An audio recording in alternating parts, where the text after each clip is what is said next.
Hey guys! Well, in today's chapter, we are going to hear an interesting story about the building of Sarah's house. Now, I've been in this house many times, and I'm going to show it in the documentary, so it's fun listening to her describe it and describe things that would happen in the house, knowing exactly what she's talking about in my mind because I've been there. So, who's ready for some more stories? Let's get reading. Chapter 21. Sarah goes on to tell of her life in Centerville. We lived in the little log cabin for over a year.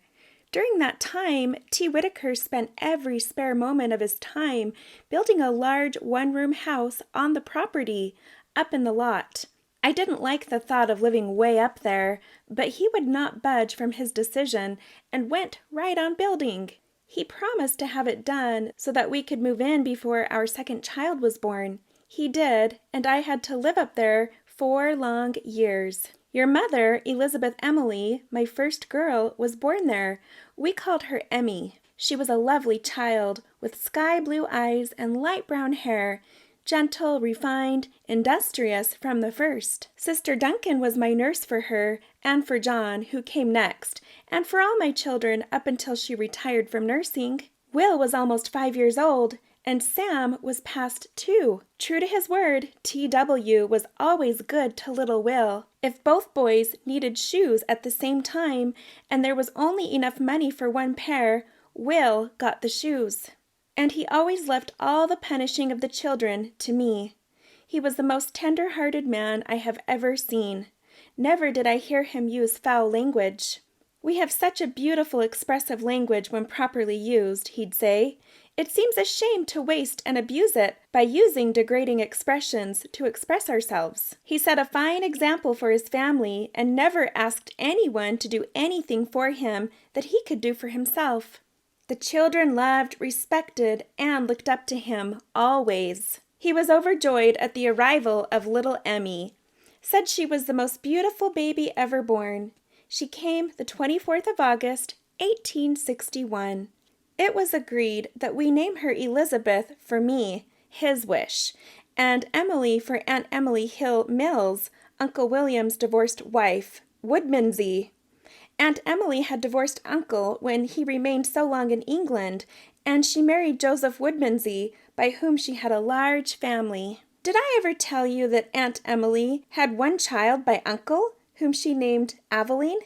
She grew up and married and had 2 children, a boy and a girl. Well, I was surely glad to have a girl after 2 boys, and we were truly a happy pioneer family. Emmy was as sweet and good as she was beautiful.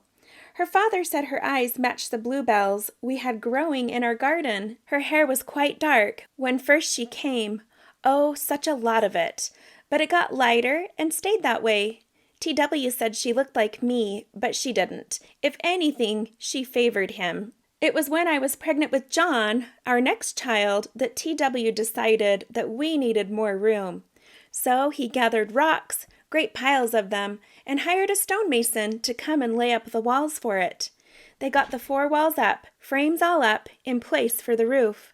That night, a terrible wind came from the east. That's the worst kind of windstorm, especially in these parts. It came up very suddenly out of the blue, with thunder and lightning very close. Worst I ever saw. Most frightening storm I have witnessed. I ran out to get the children, who were playing outside in the sand, just as the lightning struck the new part of the house. The wind lifted the newly finished roof and carried it westward, almost to the exact spot where I wanted the house to be built. The new rock walls were razed to the ground by the lightning. Only the adobe room stood unharmed and safe. I rushed back into the house, and there stood Brother Whitaker, white as milk, speechless. "You are a religious man," I said. "You believe in signs, don't you?" He nodded. "Well," I said, "you know I never wanted to have a house way up here. Now it's destroyed through no fault of mine. Perhaps you'll build it where I want it next time." Well, he did, and that house still stands, though now it has been remodeled somewhat and added to. I think it was built to stand through the millennium, for it was built of rock from the foothills. It was laid up by the Duncan brothers, best rock and brick masons in these parts. Same family as Sister Duncan, who was a doctor and midwife and delivered some of my children. John was born in the fall of 1863, the 16th of October. I was alone with the children, Will, Sam, and Emmy. When the pains started, I sent Will, only 5 years old, up through the field to the Duncan home with a note to Sister Duncan to come as soon as she could. There was no one else to send. He was a dependable little fellow. She had been expecting to hear from me and came back with him. T.W. always saw that I had a half pint of brandy for when I had my babies. As I told you, Sister Duncan would make a hot sling for the patient. She'd make a hot piece of toast, put butter on it, and pour the hot liquid of diluted brandy and honey over it, and give it to her patient. After she had you and the new baby all fixed up, and oh, it tasted so good. Yes, and it tastes good yet. It was good then and it's good now, only they wouldn't give it to you now. They'd think it might start a fever or something. Strange thing how sometimes in this town there'd be 3 years go by without a single death. Then, when there was one, we'd all look for 2 more right soon. And everyone was scared to death for fear it might be his turn next. And to this day it's the same. It's true, if one dies, 2 more follow. There was no cure for appendicitis in those days. They called it inflammation of the bowels, and they almost always died. I've seen it so many times. Now they know what to do. Then they didn't. Well, we named this 3rd child of T.W.'s John Mills Whittaker. He was the homeliest baby I had when he was born, but he soon grew to look quite nice, and he was the sweetest dispositioned one of them all. You asked about chloroform. Only the well-to-do could afford that. Most of the poor devils of Mormons were far too poor. Because John was such a sweet-dispositioned child, the older boys liked to tease him when they dared. But if their father caught them at it, he disciplined them, not by whipping them, but by making them do some real task, perhaps the kind they disliked most. It worked, too. Soon after John was born, T.W. brought the little Tahitian girl, aged 12, Annie, home to live with us. She had lived in the rich home up until then. They had trained her well in how to do housework properly, and she was a real help to me. He said I needed help in the house, and I did. But the Riches hated to let her go. She was about 13 years old then. This gave me a little time to be with my friend Mary, and to sew, knit, and do handwork. I made all the clothes we wore. Everything, even suits, coats, and trousers for the boys and their father. The children all called him Father, including Annie, so that's what I called him from then on. It took a long time to build the big rock house down on the highway. I watched its progress with the greatest interest, longing for the day when we could move into it. There were 6 of us in that one adobe room, and it was too crowded for comfort. Father did all the carpenter work, and it was beautifully done. There was a big living room. I loved it. A rather small kitchen, both facing east, with a large plate glass bay window in the south wall, with an extension so that we could use it as a bed if necessary, or just to sit on and look out. Later I raised the silkworms he hatched in that window. There was a hallway running north and south the length of the house through the center of the ground floor, with a beautiful carved oak door to the outside. The upper half of the door was framed with colored glass squares, and the center was plate glass. The glass squares were of blue, red, green, and amber. Oh, how I loved that house! The west half of the ground floor consisted of a large parlor with a door exactly matching the one on the south, and 2 windows on the west and 2 on the south. Next to this was the large downstairs bedroom.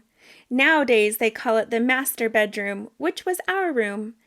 In the hall was the entrance to the staircase, and upstairs were 2 large bedrooms, and a nice sewing and workroom for me, where I kept my sewing and spinning and weaving utensils and materials. One bedroom was for the boys and one for the girls. It actually took 4 years in the building and completing of the house, but I loved every minute of it, because it was my home and has been ever since, till I came to live with you. I always enjoyed handwork far more than housework. So I let Annie take care of the inside, and I kept the garden and did the weaving, sewing, and finally got to where I could take in a little sewing and weaving for others.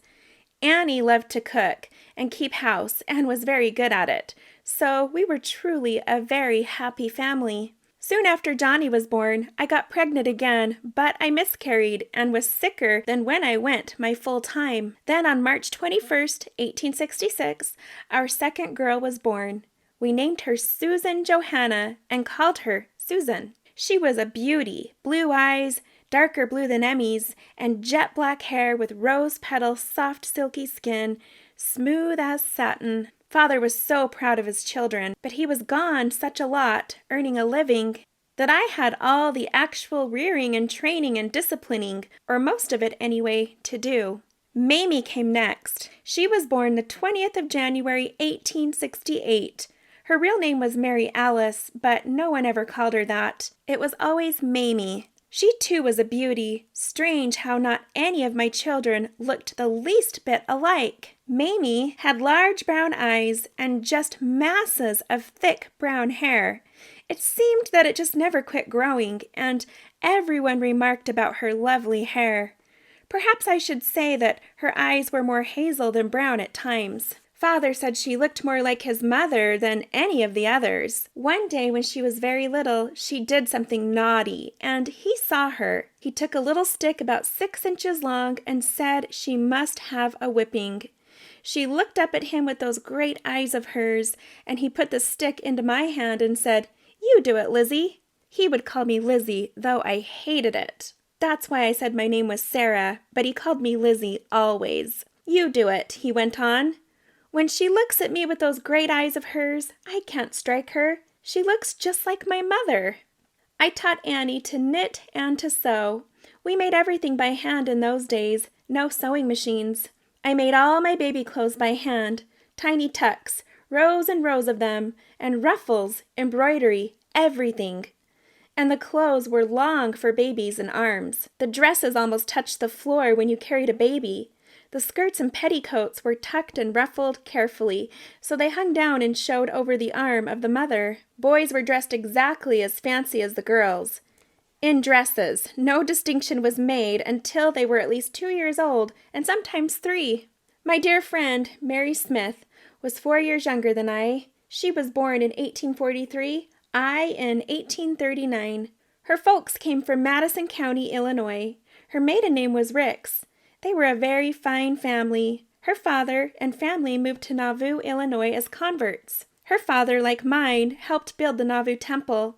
They crossed the plains in 1848 and moved to Centerville in 1849. So she actually grew up here, living first on the Ford farm. She married William R. Smith in 1857 when she was just 14 years old. I have already told you how I met her, and of later her giving birth to triplets and losing the first 2 and the third being born alive and lived. After we moved down into the big house, I lived just about a block from her home, which was a 2-story adobe brick with a nice front porch.